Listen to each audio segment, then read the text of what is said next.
like a landfill, a job that slowly kills you, bruises that won't heal. You look so tired, unhappy. Bring down the government. No alarms and no surprises. No alarms and no surprises. Please.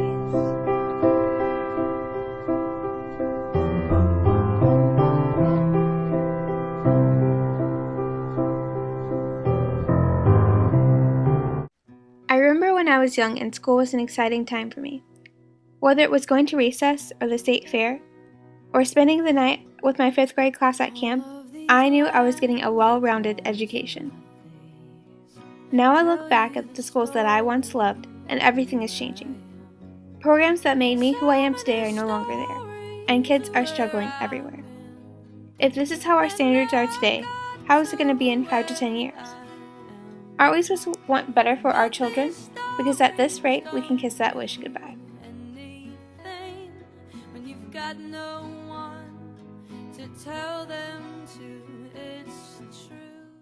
CNN's Jared Wise continues our coverage on the school funding crisis with some local parents fired up to make noise at the Capitol. Yes, well, Austin School District Task Force Master Plan finalized this week. 5 schools are recommended for closure next year, another 4 for 2013. And that's working off the idea that the state will potentially cut state funding by $4 billion. That state cut could be as high, though, as $5 billion, resulting in an even bigger deficit for the Austin School District. The district hinted that if that were to happen, schools could close this year after all. Alfred Ray is one of a growing number of educators who worry that school districts won't be able to continue to achieve these kinds of results if their budgets are increasingly stretched by unfunded mandates. We're trying to build the graduates of tomorrow, but with our state's current funding system, how can we even embrace the advancements of today? So very quickly, sharp people have done the calculations to determine what that means for all the districts. And what that means for the HISD is a range, based on the numbers that the state provided, by the way, a range of cuts for the HISD of up to $350 million per year. And that's 20% of our budget. Now, we have never in modern history have budget cuts of that size. In Texas, we rank number 35 in schools identified as needing improvement and 4th and 8th graders reading at a proficient level.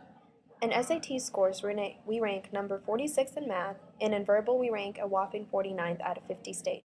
In 2006, it seemed that Texas had a better unemployment rate, 8.3%, compared to the rest of the country, 9.5%. As a result, 1.2 million people moved to the state of Texas, and more than 800,000 people were introduced into our school system. Even though our state was in a better economic condition than the rest of the nation, we were still in a recession. In 2006, property taxes were reduced by 1/3. The state decided to increase business and cigarette taxes to combat the loss of the property tax. But legislators didn't predict such a shortcoming. With businesses being shut down so rapidly and people not being able to spend money, and with less anticipated smokers, the Texas legislature came up short. The government still hasn't put out a set number on how much we owe, but the number is anywhere from $11 to $21 billion. The deficit would shutter several community colleges and eliminate financial aid for freshman students. Texas grant scholarships would drop more than 70,000 students and $772 million cut from Texas colleges and universities like UT and Texas A&M. Without funding for programs that help our kids go to college, we get set in this cycle of failure. There is more than $9 million in the rainy day fund. If lawmakers want to tap into this fund, it could put a dent in the problem that legislators already created. By tapping into this fund, we can reduce the number of teachers getting cut and losing their jobs, save the programs that are going to be cut, reduce class size, and educate our children properly. The following video was created to inspire students of PISD to commit to doing their best on the upcoming tax. Although this video will make you laugh, there is an important message being said. Why is passing the tax important? You get out of school 2 weeks early, you get to move on to the next grade level, you will not have to attend summer school to retake the tax, and last but not least, pride. 2005 to 2010, Texas spent $88 million on the tax test. Thanks to the No Child Left Behind program, the Texas legislature was forced to test more students.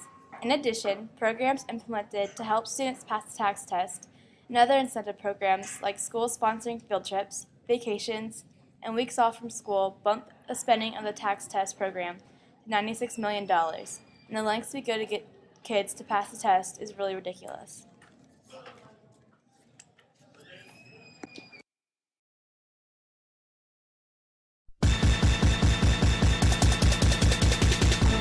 Oh yeah, get your number 2 pencils ready, it's about to go down.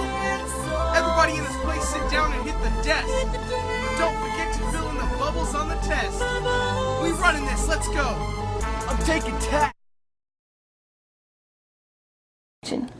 Which one am I gonna choose? Eeny, meeny, miny, mo. He loves me, he loves me not. Hiya! Stop! I am Ninja Eliminator, and I am here to help you eliminate wrong answers. I don't know what any of these answers mean. I might just as well bubble in my boyfriend's name.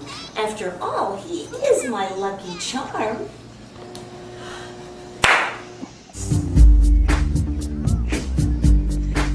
Alright, stop. Collaborate and listen. Van is back with a brand new edition. Something disturbs me at night. Don't worry about the tax. It's no fright. In April, I know it's not a thrill, but take it like a pill. Gotta pass. Everyone to go. Get up the door. Let's roll. Baby. You gotta pass, baby. You gotta pass, baby.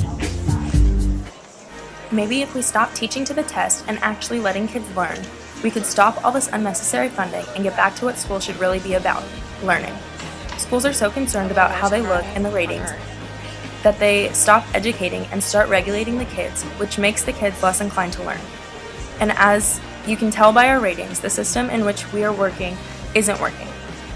We have to start fixing the way we teach now before it's too late. With the tests getting harder, and the only thing that is really going to benefit us is getting good teachers and getting students who are going to be excited to learn the curriculum. We can spend all the money we want, but if we don't have quality teachers teaching us, this cash is going to waste. Nelson Mandela said education is the most powerful weapon which you can use to change the world. If we want to be the leaders of tomorrow, we need to become the students of today. By standing up for our future students, we are standing up for our state, our nation, and our world.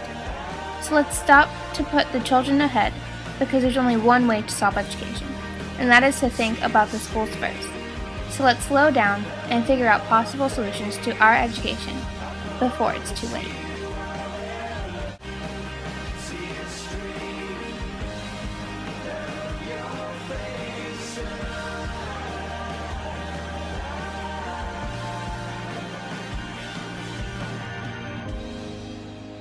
Lights will guide you home and ignite